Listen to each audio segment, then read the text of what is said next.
Vladimir Putin was first elected president of Russia in 2000, but it has been in the decade since 2010 that his leadership has defined the country at home and abroad. After years of uncertainty and instability following the collapse of the Soviet Union, Putin's policies have made modern Russia what it is. This is the decade when those policies were consolidated. 10 years ago, Putin was Russia's prime minister. From 2000 to 2008, he had served 2 terms as president. He would surely have won a third, had the constitution permitted him to stand. It did not. So, in 2008, he stepped aside. Dmitry Medvedev took the Kremlin's top job, for 1 term only and in name only. Putin was still Russia's most powerful man. Russia's 2008 war with Georgia a clue to the future. There had already been important signs of what was to come during Russia's 2008 war with Georgia. Putin's term had ended earlier that year. Yet during that short conflict fought in the late summer over Georgia's separatist territories of South Ossetia and Abkhazia, it was he who flew back from the Beijing Olympics to give the orders. He was still in charge. That was confirmed when, in 2012, he returned to the presidency. In the meantime, when Medvedev had been in office for less than a year, in fact, the constitution had been amended to extend the presidential term from 4 years to 6.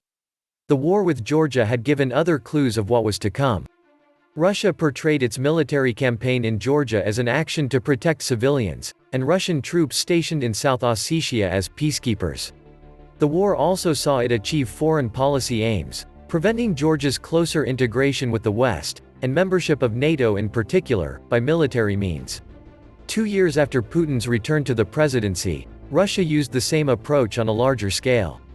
Early in 2014, the Moscow-friendly Ukrainian president, Viktor Yanukovych, fled the country after protests that descended into armed violence that left scores dead.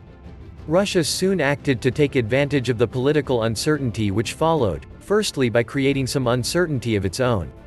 In March 2014, troops speaking Russian, and wearing what looked very much like Russian uniforms without insignia, took over the Crimean Peninsula, which had been Ukrainian territory since the 1950s.